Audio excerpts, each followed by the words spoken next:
Merci d'avoir regardé votre documentaire sur MyTV Caraïbes. Ici, on vous voit. Alcool, stupéfiant. Pensez-vous qu'il est possible de garder le contrôle au volant ? Vous n'allez pas loin, vous n'avez pas trop bu, vous gérez. Vraiment ?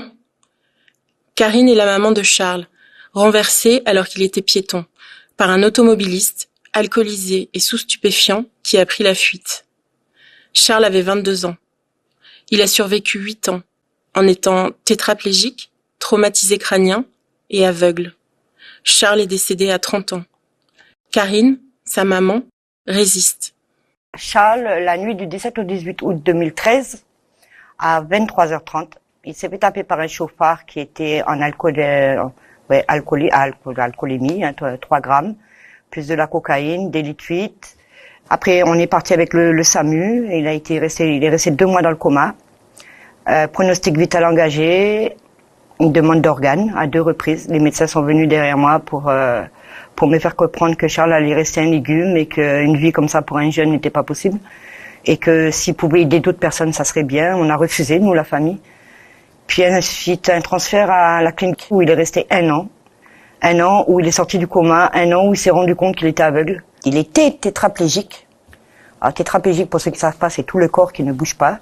Et triple traumatisé crânien. 1 an où il voulait plus entendre parler de la vie. Il voulait vraiment, il était déprimé. Il fallait tous les jours aller le voir, lui remonter le moral. Puis un retour en métropole.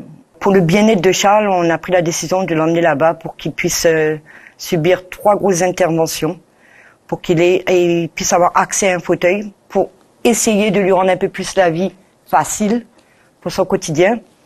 17 mois là-bas, 17 mois où moi j'ai dû arrêter mon travail. J'étais travailleur indépendant pour m'occuper de lui, l'accompagner là-bas, abandonner la famille ici.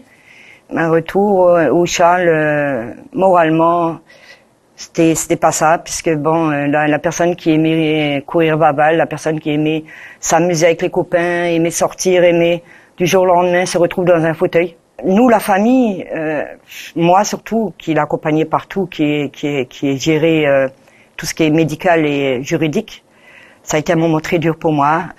Sincèrement, je ne souhaite à aucune maman de passer par là. Charles nous a malheureusement quittés le 29 mai 2020, suite à ces séquelles. Moi, ce qui m'a permis de tenir, c'est l'arrivée de mon petit-fils, qui est arrivé 4 mois après le décès de Charles. Alexio, c'est mon petit rayon de soleil, c'est lui qui me fait tenir. Faut se dire que bon, la vie continue. Pour les autres enfants, parce que Charles n'était pas tout seul, il y en a 4. Et pour les petits-enfants, parce qu'ils ont besoin de voir mamie, ils ont besoin de voir mamie en bon état. On apprend aux petits-enfants à passer sur un passage pour piétons, on apprend aux petits-enfants attention, mets ta ceinture quand tu montes dans la voiture. Tu sais, il suffit que maman prenne une DSV, maman tu peux pas rouler, voilà.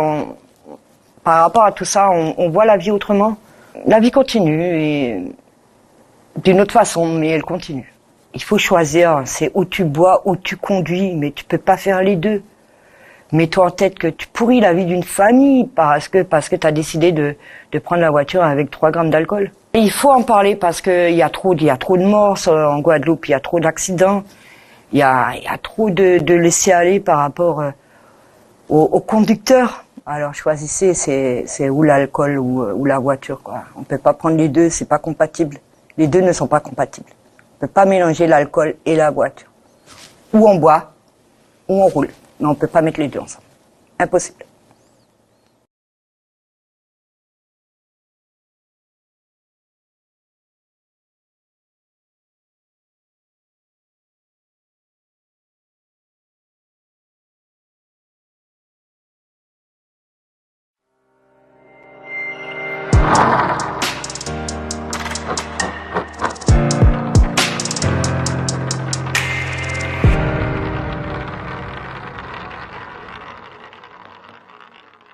L'eau, une ressource précieuse à préserver. Derrière chaque goutte d'eau qui coule de votre robinet, il y a un long voyage et un effort collectif.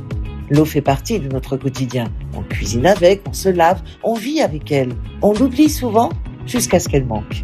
Et pourtant, cette eau a parcouru un long chemin avant d'arriver chez vous. Elle a été captée dans une rivière de montagne, traitée dans une usine, stockée dans un réservoir, transportée à travers des dizaines de kilomètres de canalisation. Tout ça pour quelques secondes d'eau au robinet. Aujourd'hui, une grande partie de cette eau est perdue en chemin à cause d'un réseau vieillissant et de fuites importantes. C'est pour cela que préserver l'eau, c'est l'affaire de tous, pas seulement des ingénieurs et des élus, nous aussi dans nos gestes quotidiens. Fermer le robinet inutilement ouvert, signaler une fuite, éviter le gaspillage. Ce ne sont pas des grandes actions héroïques, mais elles comptent. Parce que l'eau potable n'est pas une ressource infinie. Elle demande de l'énergie, des infrastructures et du soin pour arriver jusqu'à nous. Préservons l'eau aujourd'hui pour mieux vivre demain. L'eau est un droit fondamental. Parlons-en.